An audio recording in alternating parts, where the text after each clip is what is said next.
Les amis, Patrick Dorgu a fait un match exécrable samedi passé. Pourtant, il était titulaire. Pourtant, le coach a confiance en lui. Alors, pourquoi est-ce que c'était une erreur de titulariser Patrick Dorgu lors de notre premier match contre Hull City? Et quel est véritablement le profil de Patrick Dorgu? On en parle tout de suite dans cette vidéo.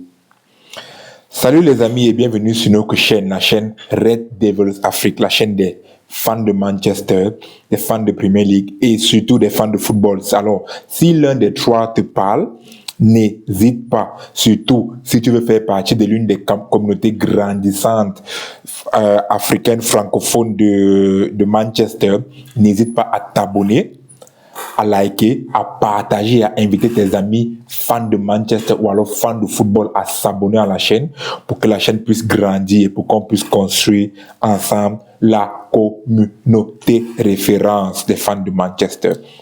Alors, Patrick Dorgu est le bouc émissaire, l'un des boucs émissaires du match exécrable de samedi dernier contre Hull City parce qu'il a été titulaire, il a fait un non-match.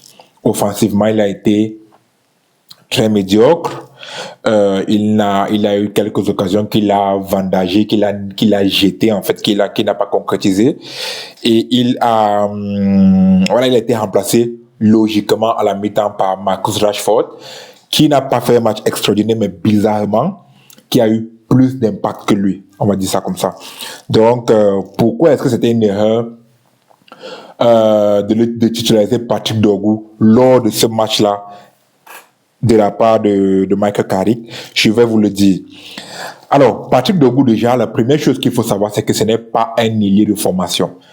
Je ne sais pas s'il a joué ailier lors de sa jeunesse, mais en arrivant à Manchester, il venait du club italien, je crois que c'était Bologne, où il jouait latéral gauche. C'était un latéral, certes offensif, avec beaucoup d'énergie, mais ça restait un latéral gauche. Donc, quand Amorim, ou alors quand Ineos signe Patrick Dorgu en janvier dernier, il arrive pour jouer en tant que piston dans le 3-5-2 d'Amorim.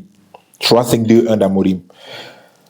Et qu'est-ce qu'un piston? Un piston, c'est un joueur qui déjà apporte beaucoup offensivement, qui peut progresser avec le ballon offensivement sur son côté, mais surtout qui peut revenir défendre en tant que latéral.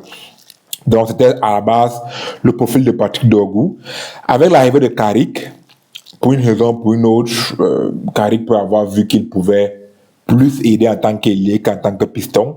Il a donc repositionné Luke Shaw en tant que latéral et a mis Patrick Dorgu comme ailier. Et ça a marché lors de quelques matchs. Je me rappelle du match contre City, premier match de Carrick, où Patrick Dorgu est titulaire à la place de Cunha et Patrick Dorgu marque. Cunha c'est une passe en retrait, Patrick Dorgu marque. Il me rappelle du match contre Arsenal, qui est son match de référence, où il marque aussi sur une frappe extraordinaire avant de se blesser. Donc, on a eu à voir quelques petites gouttes de son profil à l'aile, mais on n'a pas beaucoup vu parce qu'il s'est blessé, puis il est revenu en fin de saison, et puis voilà, il y avait plus grand chose à jouer, voilà. Donc, c'est d'abord comme ça qu'il se retrouve en tant qu'ailier. Et maintenant, quel est son profil? Patrick Dorgu n'est pas un ailier qui va casser les blocs bas. Ça veut dire quoi, les blocs bas? Quand une équipe comme Hull, comme Coventry, comme Everton, comme, comme toutes les équipes qui se battent pour le maintien, quand ils vont venir jouer à Manchester, ils ne vont pas jouer avec l'intention d'avoir le ballon, mais plutôt avec l'intention de nous contrer, de nous briser en contre-attaque. Alors, majoritairement, Manchester United aura le ballon.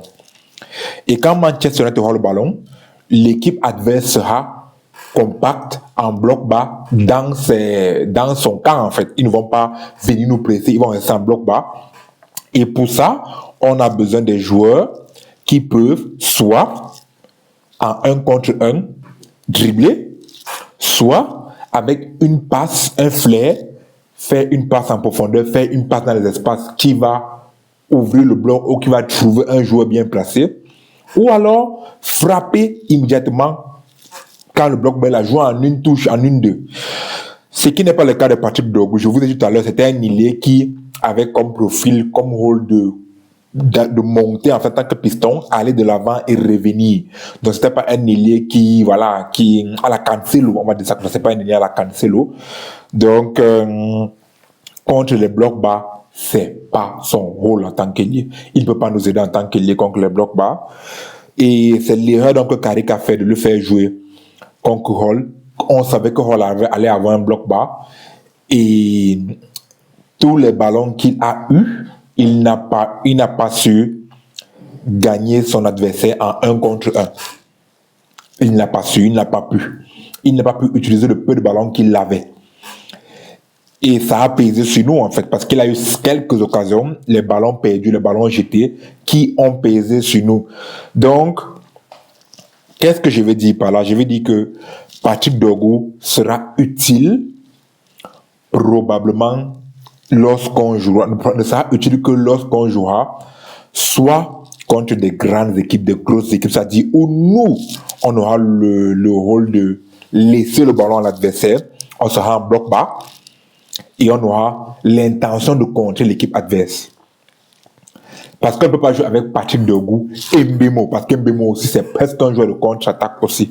On va jouer avec Patrick Dorgu et Mbemo. Ça ne nous apporte rien d'autre qu'un bloc bas.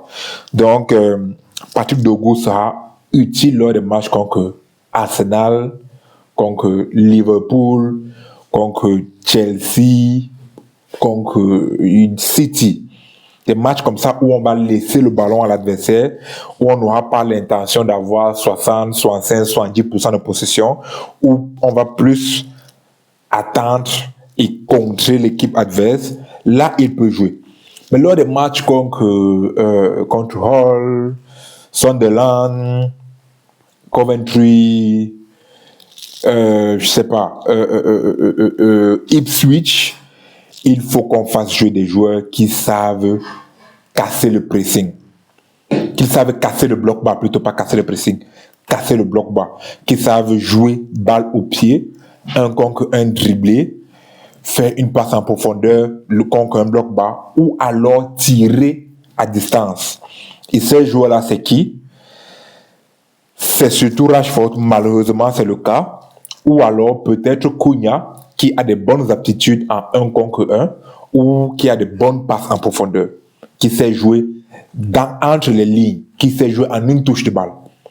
C'est en fait ça donc, c'est ce que je voulais dire, je voulais en parler avec vous, je voulais vous dire que Patrick Dorgu, voilà, beaucoup de gens sont en train de tirer sur lui, voilà, mais il ne pouvait pas refuser de jouer, c'est le coach qui a eu tort de faire jouer le joueur lors de ce match-là, à ce poste-là. Voilà, donc c'est ce que je pense. Je pense que c'est plus un joueur qui jouera les matchs contre les blocs hauts. On va dire ça comme ça. Ou alors qui va entrer en jeu quand on sera mené ou quand on va mener et on va décider de défendre, espérer que l'équipe va vouloir marquer. On va le laisser un peu plus haut pour qu'il puisse contre-attaquer, c'est ça. Donc c'est un peu le profil de Patrick Dorgu. Je veux savoir ce que vous en pensez en commentaire, si vous pensez que vous êtes d'accord avec ce que je dis. Et comme je dis, n'hésitez pas surtout à vous abonner, à liker et à partager la vidéo pour qu'on puisse faire grandir la communauté, amener les fans de Premier League, les fans de Manchester vers nous. On pourra faire grandir la communauté et devenir une forte communauté de fans de Manchester dans le futur. C'est tout ce que j'avais à partager avec vous et on se voit pour une prochaine vidéo. Peace.